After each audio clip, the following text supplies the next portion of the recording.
Welcome to John Sue and Michael Rosmer's video battle-thon. First video of 2018, and I thought a good video to do today would be about the key ingredients, I think, for someone to be successful. In my opinion, the 4 key ingredients that you need to be successful. Number 1, you need a massive ego. Number 2, you need blind belief. Number 3, you need endless resolve. And number 4, you got to remain curious. So a lot of you people are probably thinking, massive ego? Ego's bad. But that's another video. We're just going to talk about ego in its neutral form, not as a bad thing, but we're going to talk about it as a good thing. You need massive ego because that's what's going to give you the kahunas to actually do something new, to buck the trend, right? To set the new wave, to be different, to be the pioneer. Without a massive ego, do you think you even have the guts to do something that's not, to break out of the mold? Think about it. Why are people scared to do things? Why are people scared to be different? It's because their ego is not big enough. And ego is one of those things where literally size matters. And that's coming from an Asian. Size matters. Number 2, endless resolve. So that's basically, I didn't even know what the word resolve meant until like 10 years ago. Like I was 25. Those are kind of words that I don't use, nor did my friends, because I grew up in the ghetto. But anyways, endless resolve is basically, in simple language, never quitting. You keep going. No matter what happens, you keep going. And that really applies a lot, as an entrepreneur, as a self-employed person. A lot of the times when you're starting a new business, you got to keep going. You got to, you're always trying. Things are falling apart. You always got to keep going. And the pressure's always there. And the pressure's, you never make it. Even when you're successful and getting things done, it's always the next level, right? So you need endless resolve. The third thing, blind belief. And I'm talking blind, almost to the point of delusion. Whenever you're doing something, that you deem successful, and everyone says success is very subjective. But at the end of the day, when someone says something's a success, usually it's a pretty big goal for them. So why do you need blind belief?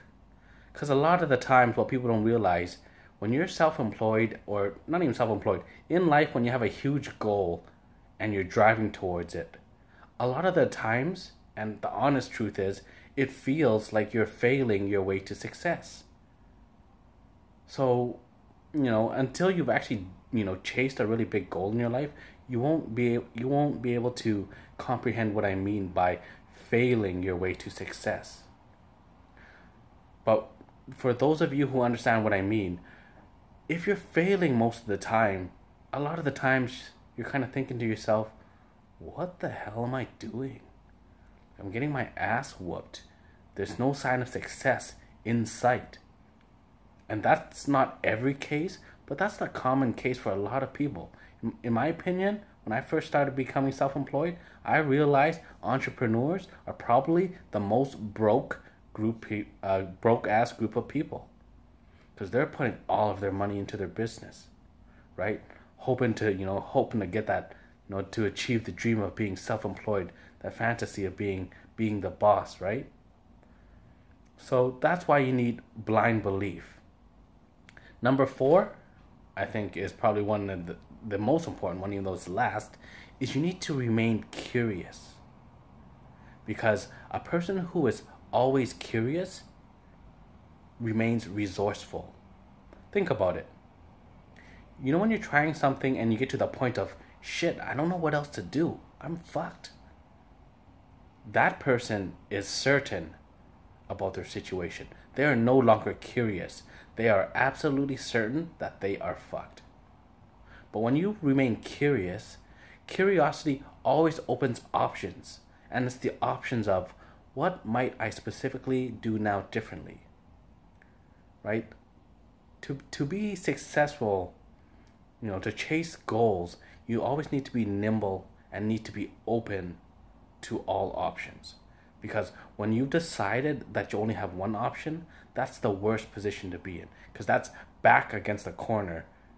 And, some people say, I work the best under pressure. And hey, I'm one of those people that are awesome under pressure too. But when I'm under pressure and then I put all my 100% into something and it fails, that puts me in a really bad position. Because in my mind, I was so sure it had to work, or I was just in such a bad position, it had to work. And when it fails, and you're not curious about, what else you might do, you just sit there and you just go in your head like fuck, and all you do is stress. So that's why I think those are the 4 absolute critical pillars to success. And without any of those, I think you would just be stuck in what people call the relentless and endless cycle of either not doing anything or just doing the same thing and expecting a different result. And we've always been there. When you try something and it's not working, but you don't know what else to do, so you just keep doing it and you're thinking, oh, maybe I give it some more time. But if you think about those 4 factors of success and you implement those continuously and simultaneously, I guarantee you will get better and quicker results than anybody else who's not utilizing one of those 4 pillars of success. So that's my first video for 2018, and I'm calling out Michael Rosmer. Where the hell you been, brother? I'm coming up to 100 videos. And I think maybe you accounted for maybe less than 20 of those, I think. But I'm too lazy to go back to count. So hopefully this year, Michael, you'll come join me in this Battlethon, because Battlethon is 2 people. And when one person's just doing that, well, that's kind of like, when you do something by yourself.